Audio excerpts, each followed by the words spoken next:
الحمد لله رب العالمين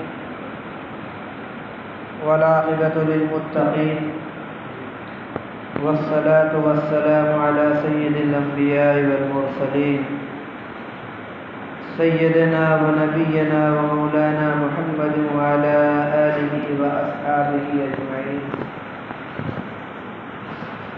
وعلى من تبعهم بإحسان إلى يوم الدين. أما بعد،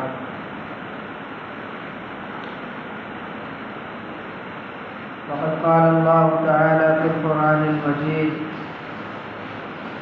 أعوذ بالله من الشيطان الرجيم،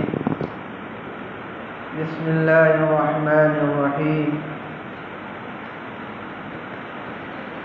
إنك لعلى خلق عظيم. وقال النبي الأكرم صلى الله عليه وسلم: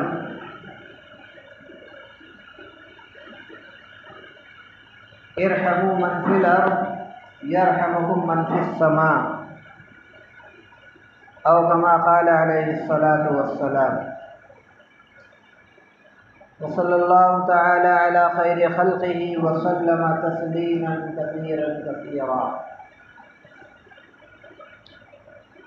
محترم علماء کرام، معزز حاضرین،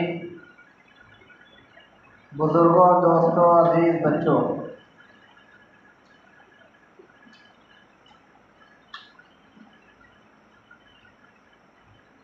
اسلامی کیلنڈر کا یہ تیسرا مہینہ جسے ربیع الاول کے نام سے جانا جاتا ہے،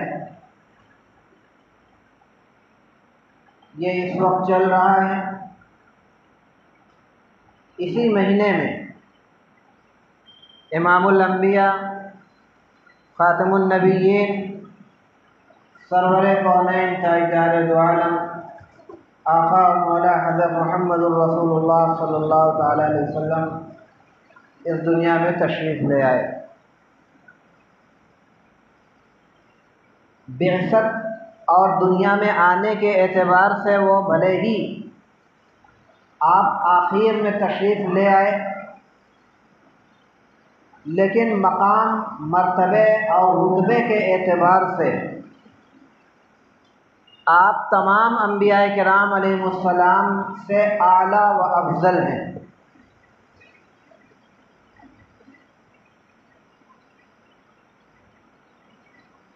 اللہ تعالیٰ کے بعد اگر کسی کا مقام و مرتبہ ہے تو وہ آپ کا ہے، اور اس کے بعد دیگر انبیاء کرام علیہ السلام کا۔ امام الانبیاء آپ کا لقب ہے، آپ کو امام الانبیاء کہا جاتا ہے۔ ایک شاعر نے تو بہت اچھے انداز میں آپ کے مقام و مرتبے کو بیان کیا: یا صاحب الجمال و یا سید البشر، یا صاحب الجمال و یا سید البشر، من وجهك المنیر لقد نور القمر، لا يمكن الثناء كما كان حقه، بعد خدا بزرگ توئی قصہ مختصر۔ تو اس شعر کا جو آخری مصرع ہے اس کے اندر شاعر نے بالکل فیصلہ ہی کر دیا کہ بھائی بہت زیادہ طول طویل بات کہنے سے بہتر یہ مختصر یہ کہ اللہ کے بعد اگر کسی کا مقام و مرتبہ ہے تو وہ آپ کا ہے۔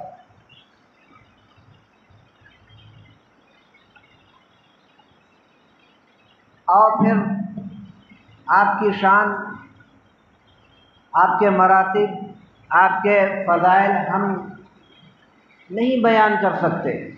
اللہ نے خود آپ کے فضائل اور آپ کے مراتب قرآن کریم کے اندر بیان فرمائے۔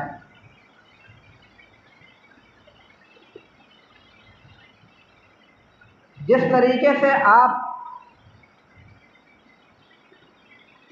تمام انبیاء کے سردار، اسی طریقے سے آپ کی امت بھی تمام امتوں سے اعلیٰ و افضل اور سب سے بہترین امت۔ ہم لوگ امت محمدیہ میں ہمیں فخر کرنا چاہیے، خوش ہونا چاہیے کہ اللہ نے اس امت کے اندر پیدا فرما کر خیر امت کا لقب ہم کو عطا فرمایا، جیسا کہ قرآن کریم میں آپ مشہور آیت آپ سنتے رہتے ہیں، کنتم خیر امۃ اخرجت للناس تأمرون بالمعروف وتنہون عن المنکر۔ سب سے افضل نبی کے سب سے افضل امتی ہم لوگ، لیکن کیا صرف یہ فخر کر لینا اور خوش ہو جانا کہ ہم لوگ سب سے بڑی اور اعلیٰ امت سے تعلق رکھتے ہیں یہ ہماری نجات کے لیے کافی ہے؟ نہیں، جب تک نبی کے تمام اصول و ضوابط اور نقش قدم پر چلنے کا اہتمام نہ ہو تب تک وہ مسلمان کی نجات ممکن نہیں۔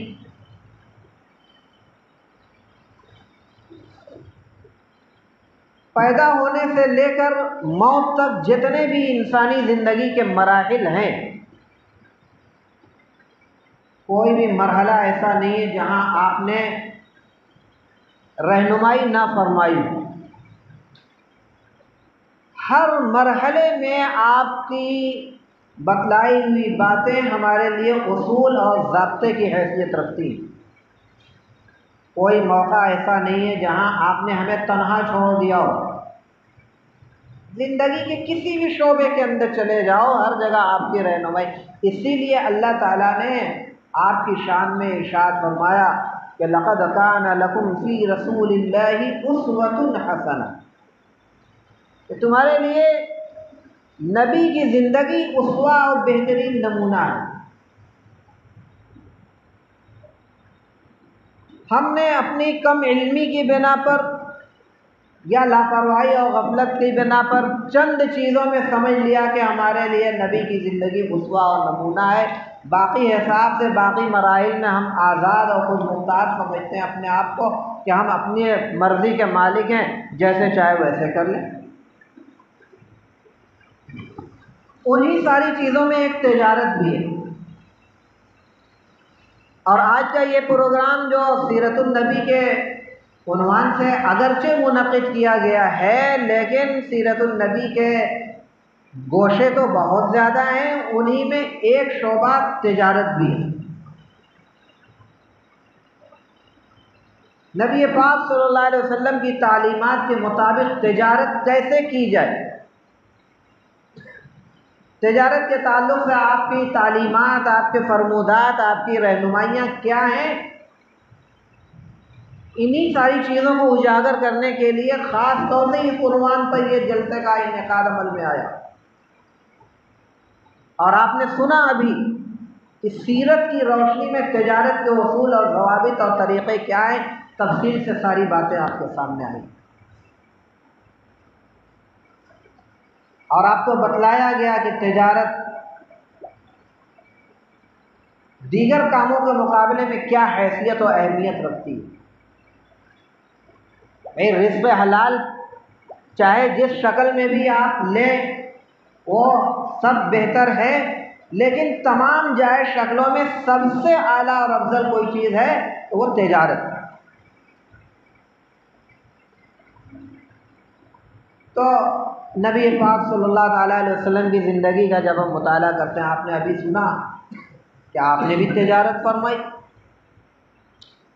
اور ایسی تجارت کر کے دکھلا دیا کہ دنیا میں آج تک ایسا کوئی تاجر نہ پیدا ہوا نہ پیدا ہوگا۔ جب آپ مکی زندگی کے دور سے گزر رہے تھے اور آپ کی عمر 24-25 سال کے قریب تھی، تو اس وقت بھی آپ تجارت کیا کرتے تھے، اور مکہ میں عام طور سے لوگ تجارت کرتے تھے، اور تجارت کا مرکز ملک شام ہوا کرتا تھا، جس کو آج کی زبان میں سیریا کہتے ہیں، سیریا، شام۔ وہاں سے لوگ تجارتی تعلقات قائم کیے ہوئے تھے، اور تجارتی سفر شام کا ہوا کرتا تھا۔ آپ نے ایک بات سنی ہوگی کہ ہمارے نبی صلی اللہ تعالیٰ علیہ وسلم کی ازواج مطہرات میں ایک بیوی حضرت ام المومنین خدیجۃ الکبریٰ رضی اللہ عنہا بھی تھی، اور جب آپ سے ان کا نکاح ہوا تھا اس وقت آپ صلی اللہ تعالیٰ علیہ وسلم کی عمر 25 سال اور حضرت خدیجۃ الکبریٰ رضی اللہ عنہا کی عمر 40 سال تھی۔ بڑا عجیب سا لگتا ہے کہ کوئی میل نہیں کھا رہا ہے عمر کا۔ وہ کون سی ایسی چیز تھی جس نے حضرت خدیجۃ الکبریٰ کو یہ فیصلہ لینے پر مجبور کر دیا؟ ذرا سوچنے اور غور کرنے کی بات۔ مکہ مکرمہ کے اندر عام طور سے خیانت، بددیانتی، جھوٹ، بے ایمانی عروج پر تھی۔ وہ ایک آپ صلی اللہ علیہ وسلم کی ذات گرامی تھی جو صدق و امانت کے اعتبار سے مشہور ہو گئی تھی کہ عام طور سے لوگ آپ کو صادق و امین کے لقب سے یاد کیا کرتے تھے۔ بڑا چرچا تھا، بڑا دور دورہ تھا، آپ کی شہرت تھی، صداقت و امانت، دیانت، ان تمام معاملات میں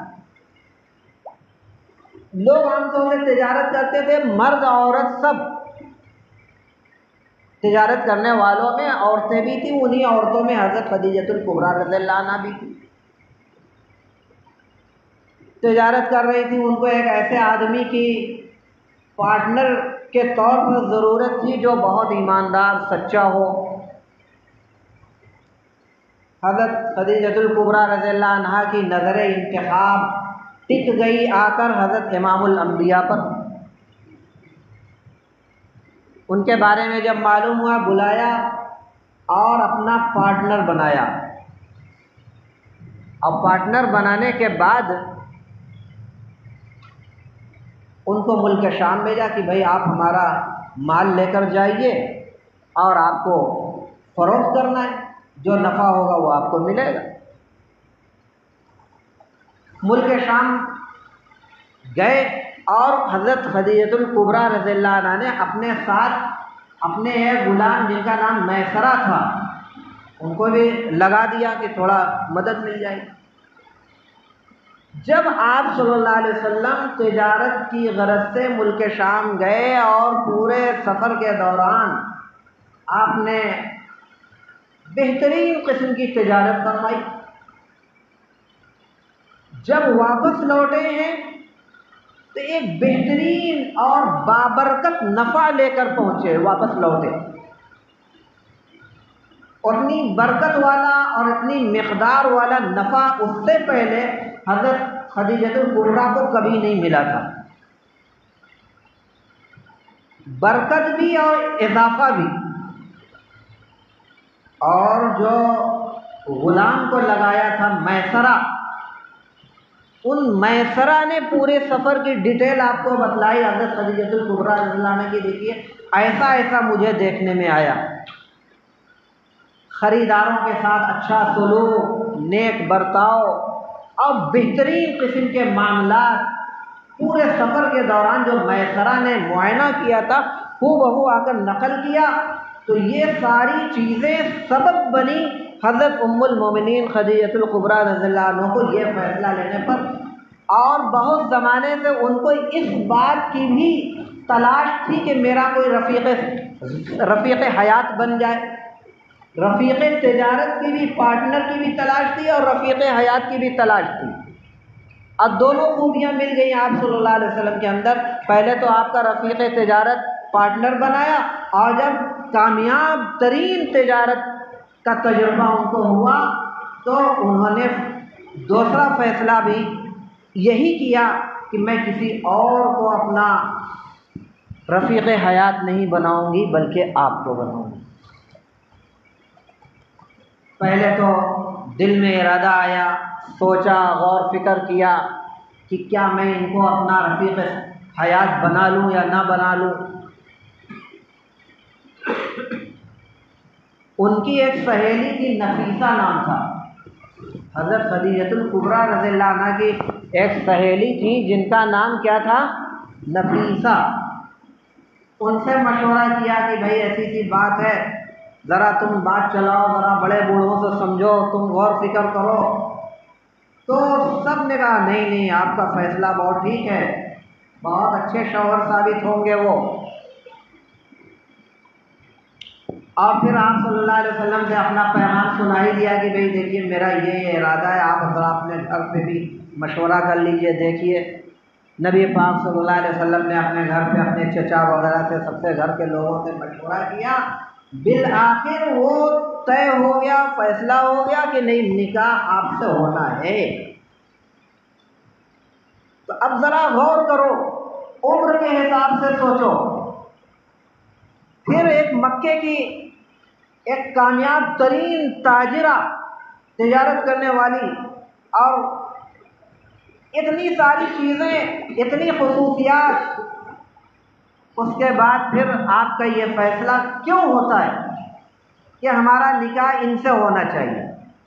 یہ وہی آپ صلی اللہ علیہ وسلم کی کامیاب ترین تجارت، حسن اخلاق، بہترین کردار، انہی ساری چیزوں نے آپ کو متاثر کیا، اور انہوں نے یہ فیصلہ کیا کہ میرا رفیق حیات، میرے رفیق حیات آپ ہو۔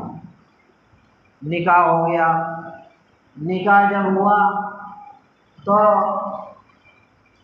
اب یہ مہر جو ہوتی ہے وہ، حالانکہ اس زمانے میں اسلام، مہر اس زمانے میں بھی دی جاتی تھی، اور پہلے سے بھی مہر کا دستور رہا ہے، ان کے پہلے بھی، دیگر انبیاء کرام میں بھی۔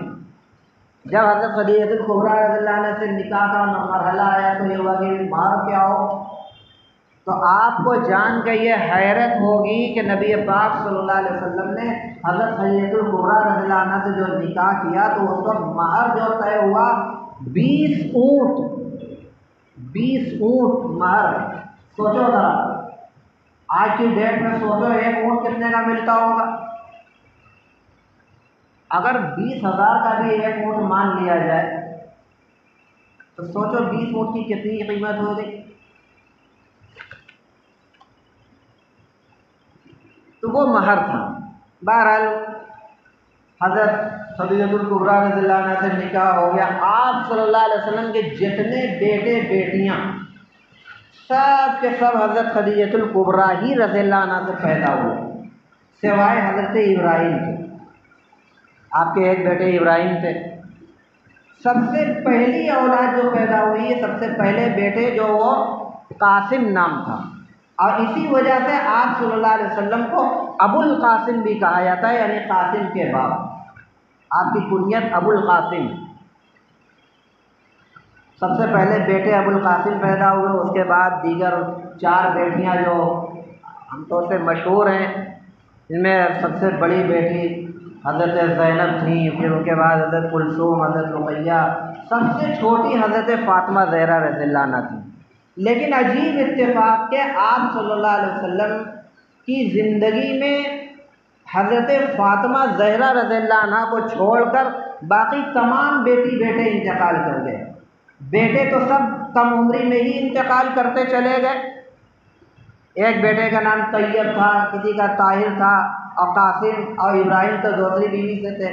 سارے بیٹے تو بچپن ہی میں انتقال گئے، بیٹیاں باقی رہیں 4، لیکن ان 4 بیٹیوں میں حضرت فاطمہ رضی اللہ عنہ کے علاوہ باقی سب آپ کی حیات میں انتقال کر گئے۔ حضرت فاطمہ رضی اللہ عنہ آپ کی وفات کے 6 مہینے بعد ان کا انتقال ہوا۔ تو یہ آپ صلی اللہ علیہ وسلم کے لیے جو یہ کہا گیا کہ آپ بہترین نمونہ زندگی کے تمام شعبوں کے لیے، اسی میں سے ایک تجارت ہے۔ جو اصول اور ضابطے آپ نے بتلائے، ان اصول اور ضابطے کو سامنے رکھ کر اگر ہم تجارت کریں تو ایک بہترین تاجر کہلانے کے مستحق ہوں گے۔ امانت، دیانت، سب سارے اصول بتلائے گئے کہ تجارت کے اصول کیا ہیں۔ اگر سامان کے اندر کوئی عیب ہو تو اس کو بتلا دیا جائے، ناپ تول کے اندر کمی نہ کی جائے، یہ سارے اصول اور ضابطے خود قرآن کریم کے اندر موجود ہیں۔ وَيْلٌ لِّلْمُطَفِّفِينَ الَّذِينَ إِذَا اكْتَالُوا عَلَى النَّاسِ يَسْتَوْفُونَ وَإِذَا قَالُوهُمْ أَو وَّزَنُوهُمْ يُخْسِرُونَ۔ تجارت کے اصول یہ قرآن میں بھی بتلائے گئے، اور بتلایا کہ ہلاکت ہے ایسے لوگوں کے لیے جو لوگ ناپ تول میں کمی کرتے ہیں. آدمی کوئی ایسی چیز کی تجارت کرتا ہے جو ناپنے والی ہے، جیسے کپڑا، تولنے والی ہے، جیسے سبزی ہے، پھل ہے، یا اور بھی بہت ساری چیزیں جو تول کر بیچی جاتی ہیں. تو ناپ تول میں کمی کرنا یہ بہت ہی زیادہ ہلاکت اور بربادی اور اللہ کو ناراض کرنے والی چیز ہے. جھوٹی قسم کھا لینا، عیب کو چھپا لینا، کوئی ایسا سامان ہے جس کو گیلا ہو جانے کی وجہ سے وزن زیادہ ہو جائے گا، جیسے اناج ہے،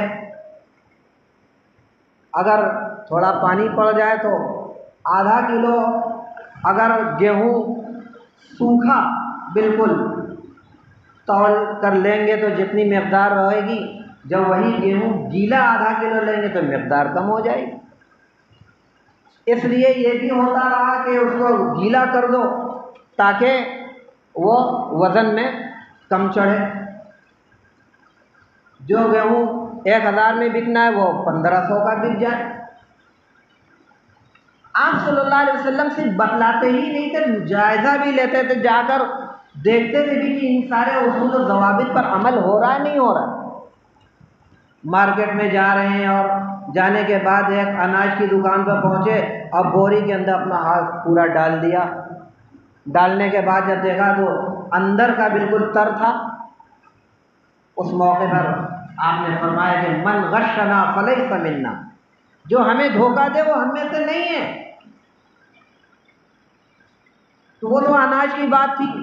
ایسی تمام چیزیں جو بھیگ جانے یا گیلا ہو جانے کی وجہ سے وزنی ہو جائیں تو ترازو پر رکھیں گے آپ تو وہ مقدار اس کی کم ہو جائے گی. ہم لوگ جس چیز کے کاروبار سے جڑے ہوئے ہیں عموماً اس میں وہ ریشم اور تانی وغیرہ بھی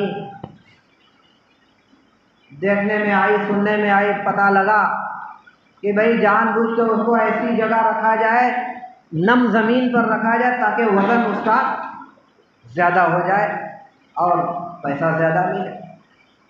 وہی سوکھ جائے گی تانی تو زیادہ چڑھے گی، ہلکی ہو جائے گی. ایسا بھی ہوا ہے. یہ دنیا میں ہم کامیاب ہو سکتے ہیں، ہو سکتا ہے 4 پیسہ میں زیادہ مل جائے، لیکن 1 پیسہ بھی اس طریقے سے کمایا ہوا حلال نہیں. اور کامیاب تاجر وہی جو ایماندار ہو، جیسا کہ آپ نے فرمایا کر کے دکھلایا. تو اس تعلق سے بہت ساری تفصیلی باتیں آگے، میں ان باتوں کو دوہرا کر آپ کا وقت ضائع کرنا نہیں چاہتا. خطبے کے اندر میں نے ایک آیت پڑھی اور ایک حدیث پڑھی، اس کی مختصراً تشریح کرنے کے بعد آپ اپنی بات ختم کرو. فرمایا کہ لقد کان لکم انک لعلی خلق عظیم، آپ اخلاق حسنہ کے بہترین اعلیٰ مقام پر پائے، بہترین اخلاق کے آپ مالک. آپ نے اپنی پاکیزہ تعلیمات کے ذریعے سے تمام اپنے صحابہ کرام رضوان اللہ علیہم اجمعین کو بھی اخلاق مند بنایا.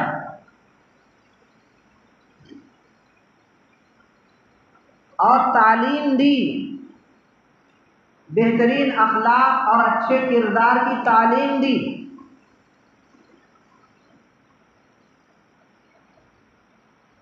صحابہ کرام کو 2 طریقے سے عروج اور ترقی کے مقام پر آپ نے پہنچایا، دنیاوی اعتبار سے بھی اور آخرت کے اعتبار سے بھی. دنیا آخرت کے اعتبار سے پہلے سن لو کیسے اتنا بڑا مقام مرتبہ آپ کی ذات سے ہوا. پہنچایا تو اللہ تعالیٰ نے، لیکن آپ کی ذات گرامی کی برکت سے وہ صحابہ کا مقام و مرتبہ معلوم ہے نہیں. دنیا کے اندر آدمی دیکھو، اہل سنت والجماعت کا ایک عقیدہ ہے اور یہی عقیدہ سب لوگوں کا ہونا چاہیے کہ دنیا میں آدمی تقوی، طہارت، عبادت، ریاضت، ساری چیزوں کے ذریعے سے بڑے سے بڑا ولی، قطب، ابدال، نہ جانے کیا کیا ہو سکتا ہے، لیکن ایک ادنا درجے کا صحابی جو ہے اس سے اس کا مقام و مرتبہ نیچے ہی رہے گا۔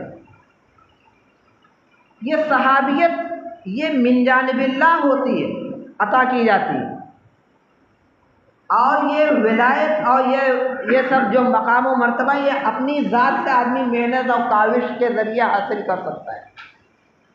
صحابیت اللہ نے جس کو چاہا اسے عطا فرما دیا، اور یہ وہ مقام ہے کہ اس مقام پہ دوسرا کوئی نہیں پہنچ سکتا۔ دنیا میں چاہے آدمی کتنا بڑے سے بڑا عالم، قطب، ابدال ہو جائے، کوئی یہ دعویٰ نہیں کر سکتا کہ اللہ مجھ سے راضی ہو گیا۔ بھائی حسن ظن تو اللہ سے رکھنا چاہیے کہ اللہ ہم کو بخش دے، اللہ ہم سے راضی ہے، دعا کرنی چاہیے۔ کوئی دعویٰ نہیں کر سکتا، نہ اپنے بارے میں نہ کسی اور کے بارے میں۔ گمان اللہ سے اچھا رکھنا چاہیے کہ انشاءاللہ اللہ اسے راضی ہو جائیں گے، لیکن دعویٰ کوئی نہیں کہ اللہ راضی ہو ہی گیا، کسی کے بارے میں نہیں۔ صرف صحابہ کرام کی وہ جماعت ہے جن کے بارے میں دعوے سے کہا جا سکتا ہے کہ اللہ راضی ہو گیا، اور ہمارا یہ دعویٰ کرنا اپنی جانب سے نہیں ہوگا، بلکہ اللہ نے قرآن میں فرمایا رضی اللہ عنہ ورضوا عنہ، اللہ ان سے راضی ہو گیا۔ آپ قرآن کریم کی تلاوت کرتے یہ آیت پڑھیں گے، واضح طور پر رضی اللہ عنہ، اللہ ان سے راضی ہو گیا۔ یہ کس کے بارے میں کہا؟ یہ صحابہ کی جماعت کے بارے میں فرمایا۔ یہ ہمارا عقیدہ ہے کہ اللہ تعالیٰ تمام صحابہ سے راضی ہو گئے، اور صحابہ سے بڑا، صحابہ کے بعد والے لوگ ان کے مقام و مرتبے کو نہیں پہنچ سکتے۔ تو یہ آخرت کے اعتبار سے ان کا مقام و مرتبہ اتنا بلند ہوا، اور دنیاوی اعتبار سے کیسے ہوا؟ آپ کی پاکیزہ تعلیمات کے نتیجے میں جب لوگ عمل کرنا شروع کیے تو وہ صحابہ جو کسی زمانے میں فاقے کی زندگیاں گزارا کرتے تھے، غربت اور افلاس کے عالم میں رہا کرتے تھے، گھروں میں کھانے کو نہیں تھا، نہایت مخلوق الحال زندگیاں ان کی عام طور سے صحابہ کرام، انہی میں جو کچھ صحابہ کرام ایسے تھے جو مالدار بھی تھے، ان کے لیے تعلیم فرمائی کہ ارحموا من فی الارض یرحمکم من فی السماء، کہ تم زمین والوں پر رحم کرو، آسمان والا تم پر رحم کرے گا۔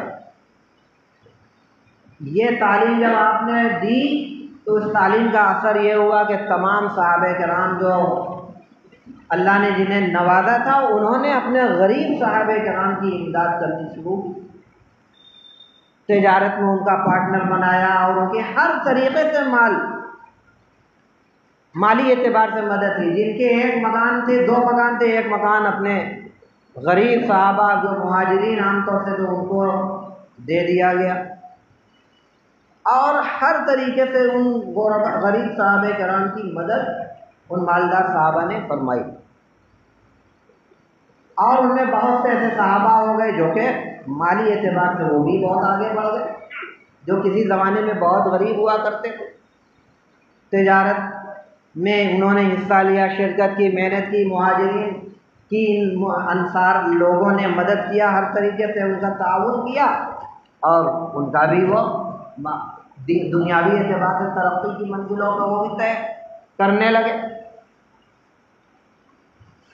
اور پھر ایک چیز یہ بھی بتلائی آپ صلی اللہ علیہ وسلم نے عام لوگوں کو بھی، پوری دنیا میں آنے والے تمام لوگوں کو، کہ تم ایک دوسرے کے اوپر رحم کرو۔ تو رحم کرنے کی بہت سی صورتیں ہوتی ہیں۔ کوئی غریب کی مدد کیا، یہ بھی رحم ہے۔ کسی بھی طریقے سے کوئی آدمی کسی کے کام آ جائے وہ رحم ہے۔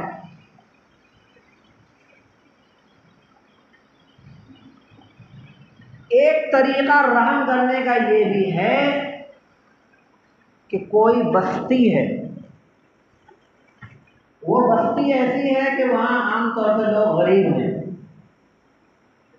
مسلمان ہیں، لیکن پیسے ان کے پاس اتنے ہیں کہ یا تو زمین ہی خرید سکتے ہیں اور یا تو اس پر عمارت بنوا، زمین بھی خریدیں عمارت بھی بنوا لیں، ایسا نہیں ہو سکتا، اتنے غریب لوگ ہیں۔ اب اس موقع پر ہم اس حدیث کے اوپر عمل کریں، اللہ نے ہمیں نوازا ہے تو اس بستی والوں پر ہم رحم کریں اس طرح کہ اگر اللہ نے ہمیں نوازا ہے تو ان کے لیے زمین کا انتظام کر دیں اور زمین خرید کر ان کے لیے وقف کر دیں، یہ رحم ہے۔ چلو ہم نے زمین خرید کر اللہ کے نام پر وقف کر دیا، تم لوگ پیسہ اتنا ہے کہ عمارت بنوا سکتے ہو، مسجد بنوا لو، یہ وقف کر دی، یہ رحم ہے۔ کوئی ایسا ہے کہ وہاں پانی کا انتظام نہیں، اگر کنواں ہے بھی تو وہ دشمن کے ہاتھ میں مہنگی قیمت پر پانی دیتا ہے، رحم وہاں پہ کرنے کا موقع ہے۔ اللہ نے نوازا، اس کنویں کو خرید کر عام مسلمانوں کو وقف کر دو، جیسا کہ امیر المومنین حضرت سیدنا عثمان غنی رضی اللہ عنہ نے وقف کیا تھا۔ نہیں، مدینہ منورہ میں جب وہ یہودی کے ہاتھ میں کنواں تھا، اب وہ ایسے ہی کرتا تھا۔ اللہ کے رسول صلی اللہ علیہ وسلم نے وقف کرنے والوں کے لیے بشارت فرمائی، اللہ نے آپ کو نوازا تھا، خریدا اور اس کنویں کو خرید کر عام مسلمانوں کو وقف کر دیا۔ تو وقف کرنے کا بھی جو سلسلہ ہے وہ رحم ہی کے جذبے سے عموماً ہوتا ہے۔ اللہ کے بندوں پر رحم کرتے ہوئے کہ بھائی کوئی مسافر خانہ نہیں ہے، کوئی دور دراز سے آتے ہیں، ان کو ٹھہرنے کی کوئی جگہ نہیں ہے، رحم کا جذبہ پیدا ہوا اور زمین خرید کر اس کو مسافر خانے کے نام پر اس کو وقف کر دیا، یہ بھی رحم کا ایک جذبہ ہے۔ مدرسہ بنوا دیا، مکتب بنوا دیا، یہ سب رحم کے جذبے سے ہوتا ہے۔ تو اس طریقے سے رحم کر کے وقف کرنے کا جو سلسلہ ہوا وہ عہد رسالت سے ہی جاری و ساری ہے، اور عہد رسالت میں وقف کی بہت ساری مثالیں ہیں۔ صحابہ کرام نے بہت سی پراپرٹیاں اور چیزیں وقف کی۔ صحابہ کے بعد جو تابعین کا دور ہے اس میں بھی اوقاف کا سلسلہ رہا، پھر پوری دنیا میں جیسے جیسے مسلمان بڑھتے گئے، اللہ نے انہیں نوازا، وہ خوشحال جیسے جیسے ہوتے گئے، انہوں نے وقف کا سلسلہ ہر جگہ جاری رہا۔ جب اس ملک کے اندر مسلمانوں کی ایک بہت بڑی تعداد ہوئی اور یہاں پہ جب مغلیہ حکومت تھی، مغلیہ حکومت سے پہلے یہاں کوئی مسلمان وغیرہ تو تھے نہیں، مغلیہ مسلمانوں کی آمد سے پہلے جب مسلمانوں کی آمد شروع ہوئی، پہلی صدی ہجری کے شروعات میں بالکل مسلمان ہندوستان کے اندر وہاں سے مکہ سے اور ان علاقوں سے آنا شروع ہوئے، تو جیسے جیسے تعداد مسلمانوں کی بڑھتی گئی اور تعداد بڑھی، ان مسلم حکمرانوں نے بھی بہت سی جائیدادیں وقف کی، بہت سی مسجدیں ان کی بنوائی ہوئی ہیں، بہت ساری چیزیں، پورے مسلم دور جو 800-900 سال پر مشتمل ہے، بے شمار جائیدادیں وقف کی گئیں۔ پھر جب انگریزوں کا دور آیا اس میں بھی، اور آج بھی بے شمار اوقاف مسلمانوں کے ہیں۔ انگریزوں کا جب دور آیا ہندوستان کے اندر تو باضابطہ ایک منترالیہ اور وزارت قائم کرنی پڑی، اور وقف کے تعلق سے بہت سارے جو اسلامی قوانین ہیں اس پر اچھے طریقے سے عمل ہوتا رہے گا تو واقف کی منشا پوری ہوگی، کیونکہ وقف میں ایک چیز یہ بھی ہے کہ واقف کی منشا کا پورا لحاظ کرنا ہے، کیونکہ واقف کی منشا اگر پوری نہیں کریں گے تو وہ وقف اس کے لیے بیکار ہو جائے، اس کو ثواب نہیں ملے گا۔ آپ نے زمین وقف کی، آپ واقف ہو گیا، آپ نے زمین وقف کی کہ اس پر مدرسہ بنوا دیا جائے، آپ نے مدرسہ نہ بنوا کے اس پر کٹرا بنوا دیا، یہ واقف کی منشا کے خلاف ہوا، یہ ایسا کرنے کی آپ کو اجازت نہیں ہے۔ اس طرح کے بہت سارے شرعی قوانین ہیں۔ جب انگریزی دور آیا تو اس زمانے میں علماء کرام اور ہمارے بڑوں نے انگریزی حکمرانوں سے مل کر کہا کہ ہمارے لیے وقف ایکٹ بنایا جائے اور قوانین ایسے بنائے جائیں جس سے اوقاف کی حفاظت ہو سکے۔ تو انگریزوں کے زمانے میں وقف ایکٹ بنایا گیا، بہت سارے قوانین وضع کیے گئے، تمام ہمارے علماء کرام اور ہمارے اس زمانے میں جو بڑے اکابر تھے ان کی رائے، ان کے مشورے سے سب کچھ طے ہوا تھا۔ پھر جب ملک آزاد ہوا اور پھر جب قوانین جو بنے، سنویدھان جو بنا ہمارا، جو 26 جنوری 1950 کو لاگو ہوا، اس میں بھی وقف ایکٹ وغیرہ کو شامل کیا گیا۔ پھر اور جب جیسی ضرورت پڑتی گئی ویسے ویسے وقف ایکٹ کے اندر اور وقف کے قوانین کے اندر کچھ نہ کچھ تبدیلیاں ہر زمانے میں ہوتی گئیں۔ 1954 میں بھی کچھ تبدیلیاں ہوئیں، 1995 میں جو وقف ایکٹ بنا اس کے اندر بھی کچھ اوقاف کے قوانین نئے بنے تھے، 2013 میں بھی بنے تھے، آخری بات 2013 میں اس میں ترمیم ہوئی ہے۔ لیکن 2013 تک جتنے بھی قوانین بنے، اگرچہ اس میں بھی کچھ خامیاں تھیں، لیکن ایسی کوئی خامی اور کمی نہیں تھی جس کی وجہ سے وقف جائیدادوں پر یا اسلامی قوانین پر کسی طریقے کی آنچ آوے، ایسا نہیں تھا۔ اس لیے سب لوگ سہ لیتے تھے کہ چلو وقف کی منشا تو پوری ہو رہی ہے نا، وقف جائیداد تو محفوظ ہے نا، چلو ٹھیک ہے کوئی بات نہیں۔ لیکن آج کل آپ لوگ ایک بات سن رہے ہوں گے، وقف امینڈمنٹ بل، یعنی وقف ترمیمی ایکٹ بنایا گیا ہے، اور حکومت کی طرف سے جہاں ہمارے خلاف بہت سارے قوانین وضع کیے جا رہے ہیں، بنائے جا رہے ہیں، طرح طرح کی پلاننگ چل رہی ہے، اور آئے دن کبھی 3 طلاق کا مسئلہ سامنے آتا ہے، کبھی حجاب کا معاملہ سامنے آتا ہے، کبھی CAA کا معاملہ سامنے آتا ہے، NRC کا معاملہ آتا ہے، اور یہ یونیفارم سول کوڈ کا معاملہ سامنے ایسے بہت سارے مسلم مخالف طرح طرح کے قوانین جب سے ادھر 10-11 سالوں میں یہ آ رہے ہیں مسلسل۔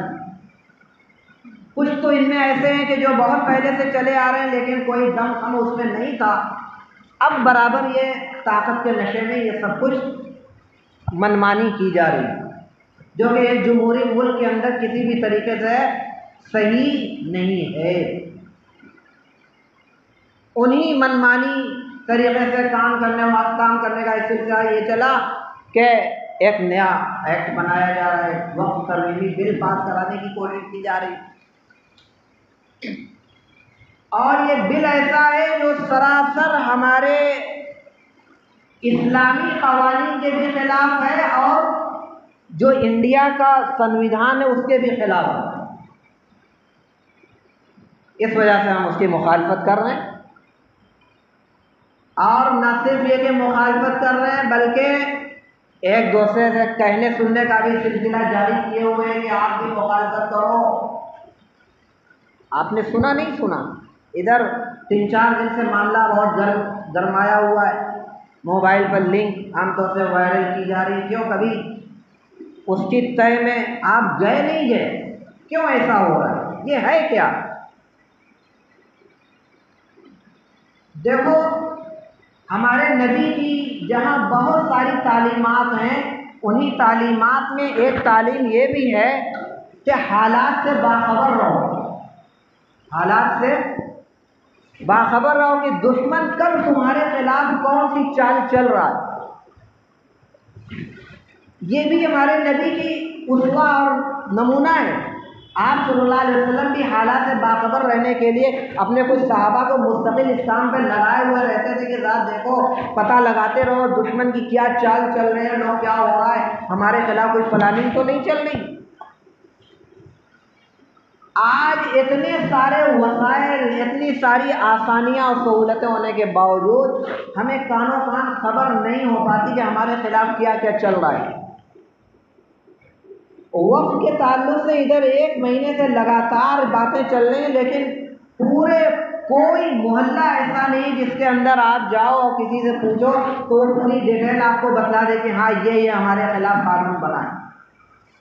گنتی کے چند لوگ ایسے ہیں جو حالات سے باخبر ہیں اور انہیں پتہ ہے کہ یہ چیز کیا ہے، ورنہ عام طور سے لوگ غفلت کا شکار ہیں، سوئے ہوئے ہیں آرام سے، کوئی بات نہیں، سن رہے ہیں، مسجدوں میں تقریریں ہو رہی ہیں، طرح طرح کے اعلانات ہو رہے ہیں، لیکن نہیں صاحب، چپ چاپ سے آرام سے مست مولا زندگی گزارنے میں مصروف ہے، کوئی فکر ہی نہیں۔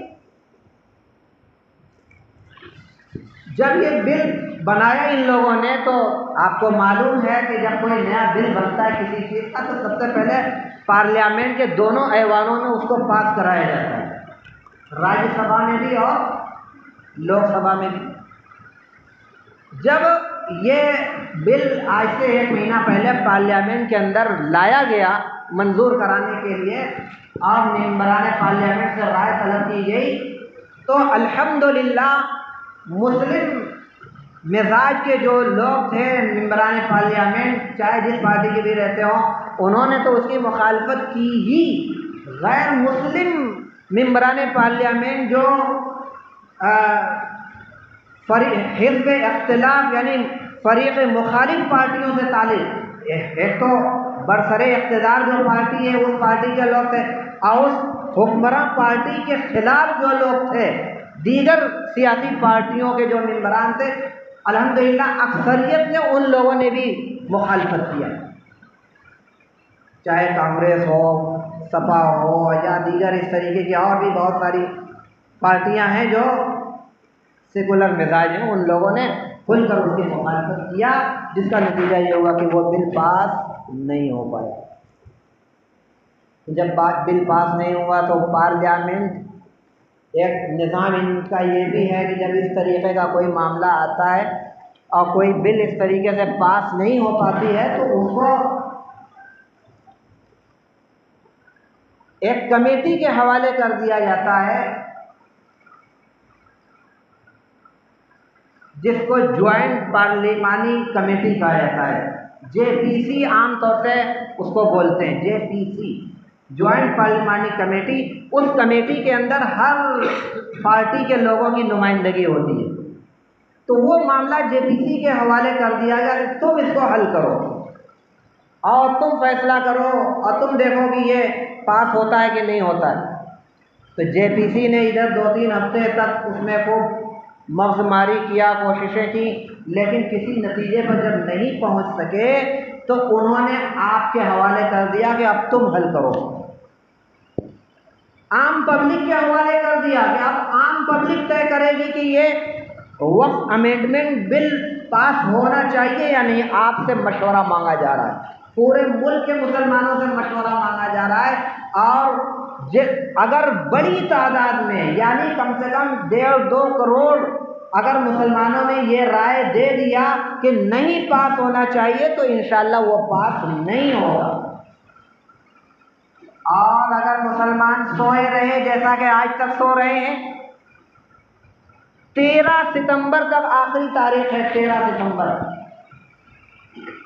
اور اتنے دن سے کوششیں محنتیں چل رہی ہیں، تقریروں کے ذریعے سوشل میڈیا کے ذریعے لوگوں کو جگایا جا رہا ہے، لیکن آج تک لوگ جاگنے کے لیے تیار نہیں ہیں۔ پورے انڈیا کے اندر اب تک 1.5-2 کروڑ یا کم سے کم 1 کروڑ رائے پہنچنی چاہیے تھی، لیکن افسوس کہ ابھی 50 لاکھ تک بھی نہیں پہنچ پائی، جبکہ جو دوسرے غیر مسلم ہیں اس کے خلاف یعنی اس بل کی حمایت میں ہمارے خلاف وہ بھی رائے دے رہے ہیں، ان کی رائے کروڑوں سے زیادہ جا چکی ہے۔ لیکن جس کا مسئلہ ہے، جو ہمیں جتنا حساس ہونا چاہیے، بیدار، کچھ عطا پتہ نہیں۔ جمعہ میں بھی اعلان یہاں پہ بھی کرایا گیا ہوگا۔ اکثر تو ایسے ہیں کہ جنہیں کچھ پتہ ہی نہیں کہ یہ بل ہے کیا، اس کو رائے دینے کا طریقہ کیا ہے۔ ابھی میں اس کا طریقہ بتلاؤں گا، اس سے پہلے آپ سمجھ لیجئے کہ اگر ہم نے غفلت برتی تو اس کے نقصانات کیا ہوں گے۔ اتنے نقصان ہوں گے، اتنے نقصان ہوں گے کہ ہم تو کچھ دنوں میں دنیا سے چلے جائیں گے۔ جس کی جتنی میعادیں پوری کرے گا دنیا سے، آنے والی نسل آپ کو بخشے گی نہیں، سمجھ لو۔ آپ کے بال بچے آپ کو لان تان کریں گے کہ کیسے ہمارے باپ دادا سے اتنا سخت قانون آیا، ان لوگوں نے اس کا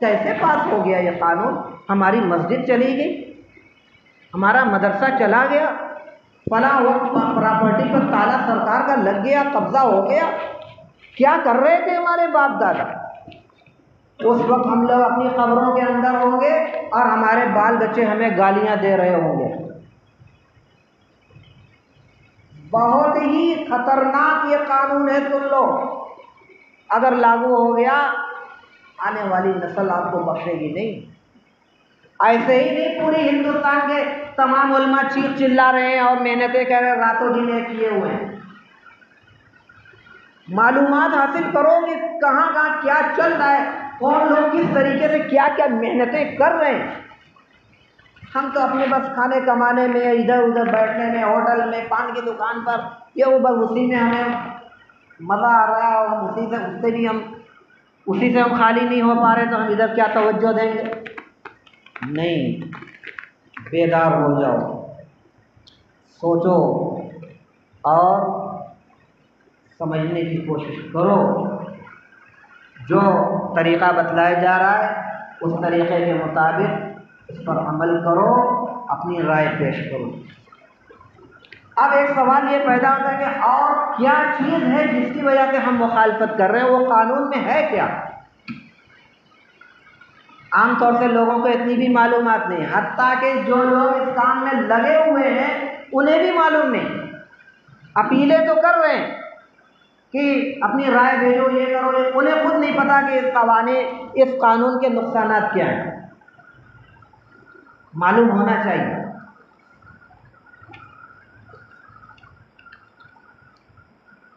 سب سے پہلی بات تو یہ ہے کہ جو بھی قانون ہندوستان کے اندر مسلمانوں کے تعلق سے بنتا ہے، تو مسلمانوں سے متعلق اگر کوئی چیز ہوتی ہے تو مسلمانوں سے رائے مانگی جاتی ہے۔ اب تک کا یہ دستور رہا، بھلے عمل کریں نہ کریں لیکن کم سے کم اطلاع ملتی ہے اور کچھ رائے مانگی جاتی ہے۔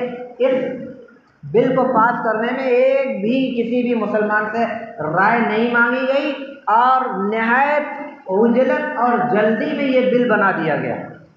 ادھر بل بنایا، ادھر پاس کرنے کا اعلان ہو گیا کہ فلاں دن فلاں تاریخ میں پارلیمنٹ میں پاس کیا ہے۔ کیا ہے؟ کسی کو کچھ عطا پتہ مسلمانوں کو کچھ نہیں بتایا، کان خبر تک سے نہیں دی گئی۔ اس نئے قانون کے اندر ایک بات یہ ہے کہ کوئی آدمی اپنی پراپرٹی اسی وقت وقف کر سکتا ہے جو کم سے کم 5 سال تک مسلمان رہا ہو، یا تو آبائی مسلمان رہا ہو، اور آبائی مسلمان خاندانی مسلمان نہیں ہے اور نیا مسلمان ہوا ہے، پہلے کسی اور مذہب پہ تھا، اب مسلمان ہو گیا، مسلمان ہوئے 2-2.5 سال ہوئے تھے، اللہ نے اسے نوازا اور وہ کوئی وقت جائیداد اپنا دینا چاہتا ہے تو وہ نہیں دے سکتا۔ کم سے کم 5 سال مسلمان بن کر رہو اور اس کے بعد کوئی جائیداد وقف کر سکتے ہو، ورنہ اس سے پہلے نہیں۔ جبکہ اسلام کے قانون کے بالکل خلاف ہے۔ اسلام میں ایسی، آج آپ مسلمان ہوئے اور چند گھنٹوں کے بعد آپ کو کوئی چیز جائیداد وقف کرنا چاہیے کر سکتے، اسلام میں ایسی کوئی روک نہیں۔ تو ایک تو یہ کہ اسلام کے قانون سے یہ ٹکرا رہا ہے۔ ایک چیز یہ ہے کہ وقف جائیداد کی جو آمدنی ہوتی ہے وہ واقف کی منشا کے مطابق خرچ ہونی چاہیے، یہ اسلام کا قانون۔ جیسا کہ ابھی میں نے کہا، مثال کے طور پر ہے، آپ نے مکان آپ کا تھا، وہ مکان کسی مسجد کے اوپر، مسجد فتح کے اوپر آپ نے وقف کر دیا کہ یہ مکان میں نے مسجد الفتح کے اوپر ہم نے وہ کر دیا، وقف کر دیا۔ تو وقف کر دیا مطلب اب اس مکان کے اندر جو آمدنی ہوگی، چاہے اس مکان میں کٹرے ہوں، دکانیں ہوں، کرایہ دار ہوں، جیسے بھی اس سے آمدنی، مہینے کی 10,000 کی اس مکان سے آمدنی، تو وہ مکان سے حاصل شدہ 10,000 پورا مسجد فتح کے اندر آنا چاہیے۔ یہ ہے واقف کی منشا۔ لیکن نئے قانون کے حساب سے کیا ہے؟ نئے قانون کے حساب سے یہ ہے کہ حکومت طے کرے گی کہ آپ کے اس مکان کی آمدنی کہاں خرچ کریں گے ہم، یہ حکومت طے کرے گی۔ کون سی مسجد میں خرچ کرنا ہے کہ انہوں نے واقف نے منشا ظاہر کی، اس سے کوئی مطلب نہیں۔ حکومت جس کو چاہے گی وہ پیسہ وہاں خرچ کرے گی۔ وقف کونسل اور وقف بورڈ، آپ سنتے ہوں گے وقف بورڈ، ہر صوبے میں وقف بورڈ ہوتا ہے۔ وقف بورڈ کا جو چیئرمین ہوتا ہے، CEO ہوتا ہے، بڑے بڑے ذمہ داران جو ہوتے ہیں وہ مسلمان ہوتے ہیں، وقف کونسل ہو یا وقف بورڈ ہو۔ نئے قانون کے حساب سے کوئی ضروری نہیں کہ چیئرمین وقف بورڈ کا مسلمان ہی ہو، جس کو چاہے کوئی بھی مذہب کا ہو سکتا ہے، جبکہ ہمارے یہاں وقف کا متولی مسلمان ہونا چاہیے، وقف کا نگراں مسلمان ہونا چاہیے، ظاہر سی بات ہے۔ اور ویسے بھی دیکھا جائے، گرودوارا ہو، چرچ ہو، مندر ہو، بدھسٹوں کی عبادت گاہ ہو، جینیوں کی عبادت گاہ ہو، سب کے متولی اور ٹرسٹی وہ کیا ہوتے ہیں؟ انہی کے مذہب کے ہوتے ہیں۔ تو ہمارے بھی ہمارے ہی مذہب کے ہونے چاہیے یا کوئی دوسرا آئے گا؟ یہ عقل میں بھی بات نہیں سماتی، قانون کے خلاف تو ہے ہی ہے، عقل میں بھی یہ بات نہیں ہے۔ لیکن اس نئے قانون کے حساب سے یہ کوئی ضروری نہیں کہ وقف پراپرٹی کا متولی مسلمان ہی ہو، یہ کوئی ضروری نہیں۔ ایک اور چیز اس قانون کے اندر آئی جس کی ہم مخالفت کرتے ہیں، وہ یہ ہے کہ اگر کسی جائے وقف پراپرٹی کے اندر کوئی جھگڑا ہو، دو فریق ہیں، ایک فریق کہہ رہا ہے کہ یہ وقف ہے اور دوسرا کہہ رہا ہے کہ نہیں وقف نہیں ہے، یہ میری ہے۔ اب معاملہ جائے گا عدالت میں، جاتا ہے عام طور سے، تو وہ عدالت میں نہیں جائے گا، اب DM کے یہاں جائے گا، اور DM طے کرے گا کہ یہ کس کی بات صحیح ہے۔ اگر بہت ایماندار DM ہوگا تو وہ کہے گا کہ بھائی ہاں یہ وقف ہے، یہ مسلمانوں کی ہے، اور یہ وقف کے احکام اس پر لاگو ہو، اور نہیں تو آپ جانتے ہیں کیا ہوگا۔ DM کس کا ہوتا ہے، کس کے اشارے پر کام کرتا ہے، یہ آپ کو بتلانے کی ضرورت نہیں، آگے سے جیسی منشا حکم ہوگا، اشارہ ہوگا، اس حساب سے DM فیصلہ کرے گا۔ اور وقف بورڈ کے ممبران بھی ہوتے ہیں، جیسے چیئرمین ہوتے ہیں، CEO ہوتے ہیں، ویسے ہی ممبر بھی ہوتے ہیں۔ وقف بورڈ کے جتنے ممبر ہوتے ہیں وہ مسلمان ہوتے ہیں۔ جب نیا قانون بنے گا تو اس میں کوئی ضروری نہیں ہے کہ وہ مسلمان ہی، کسی کو بھی وقف بورڈ کا ممبر بنا سکتے ہیں وہ، اور وہ آپ کے وقف کی پراپرٹی جو ہے وہ اس کے بارے میں وہ فیصلہ کرے گا، اور نگرانی اور ساری چیزیں وہ طے کرے گا، وہ کرے گا۔ یہ ہے نئے قانون کے اندر۔ اور ہمارے یہاں یہ ہے کہ آپ نے کوئی چیز وقف کیا، تو جب کوئی چیز وقف کرتے ہیں تو اس کا ایک متولی بھی بناتے ہیں، اور اس میں دو شکل ہے، یا تو وقف کرنے والا خود متولی رہے، اور یا تو اپنی مرضی کے مطابق کسی کو متولی بنا دے کہ یہی متولی رہیں گے، دونوں صورت جائز ہے۔ لیکن نئے قانون کے حساب سے وقف کرنے والے نے وقف کر دیا، متولی حکومت طے کرے گی، حکومت جس کو چاہے گی اس وقف پراپرٹی کا متولی بنائے گی، اور جس کو ہو سکتا ہے مسلمان ہی کو بنا دے۔ لیکن کوئی ضروری نہیں، وہ اپنی مرضی سے جس کو چاہے وہ متولی بنا دے گی، اور آپ نے جس کو وہ متولی بنایا کوئی ضروری نہیں کہ وہ نئے قانون کے بعد وہ متولی بنے رہ جائیں۔ یہ جو ضروری اور اہم جو چیزیں تھیں وہ میں نے آپ کے سامنے رکھی۔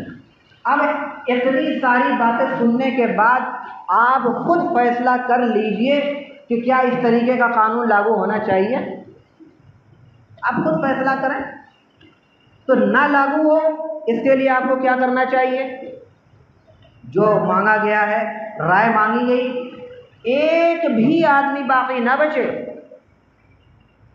جتنے مرد، عورتیں، بوڑھے، بوڑھیاں، جوان، سب کے سب، چاہے پڑھے لکھے، اور کچھ کرنا نہیں، بس ایک لنک ہے، ہمارے ساتھی یہاں پہ آپ کو بتلائیں گے، جس کو معلوم نہیں ہے آپ سیکھیے، اور نوجوان بچوں کی ایک ٹیم تیار کیجیے جو کہ گھر گھر جا کر ایک دن مستقل اسی کام میں لگ جاوے، کوئی محلہ، کوئی گھر، کوئی فرد باقی نہ رہے، اور پھر کچھ نہیں کرنا، لنک ہے اس پر ٹچ کرنا ہے، جو مضمون ہے مخالفت کا وہ بھی نہ آپ کو بولنا ہے نہ لکھنا، کچھ نہیں، پہلے سے سب تیار ہے، خالی ٹچ کرنا ہے اور اپنے آپ کے نام سے وہ آگے بڑھ جائے گا، کچھ بھی، ایک منٹ بھی نہیں لگتا۔ اگر کوئی ماہر ہے اور اس کے موبائل کے اندر ساری فیسلٹی ہے، ساری چیزیں لوڈ ہیں، تو ایک منٹ بھی نہیں لگے گا۔ آپ بیدار ہوئیے اور میرے اس پیغام کو آپ گھر گھر ایک دوسرے تک بھی پہنچائیے۔ یہ بہت بڑا مجمع نہیں ہے، لیکن اگر آپ ذمہ داری اپنے سر لے لیتے ہیں تو یہ سمجھ لیجیے کہ لاکھوں کا مجمع ہو جائے گا۔ یہ ایک ایک آدمی کم سے کم 100 آدمی کی ذمہ داری لے لے، اور کوئی کہیں اور نہیں جانا، اپنے گھر خاندانی میں رہیے، کسی دوسرے گھر خاندان میں مت جائیے، اپنے محلے میں رہیے، اپنے گھر میں رہیے، اپنے خاندان۔ دیکھیے کتنی بڑی تعداد میں 2 دن کے اندر اس کی تعداد بڑھے گی۔ اس کا اعلان بھی کر کے کیا ہے یہ ہے، دیکھیے 2 طریقہ ہے، ایک تو لنک ہی ڈائریکٹ وائرل کی جاتی ہے، اور ایک یہ کہ یہ جو بار کوڈ ہے اس کو موبائل کے ذریعے اسکین کریں گے، تو اس میں جب اسکین کریں گے تو وہ لنک آپ کے موبائل پہ آ جائے گی، تو دونوں طریقہ ہوتا ہے۔ تو لنک موبائل میں جیسے جیسے رہنمائی آوے اس حساب سے آپ اس کو کرتے جائیے، اگر خود کر سکے تو ٹھیک ہے، ورنہ کچھ بچوں کو معلوم کیجیے، پتہ لگائیے، کوئی ہے جو کر کے ذرا سا دیکھنا ہے، کوئی کسی کا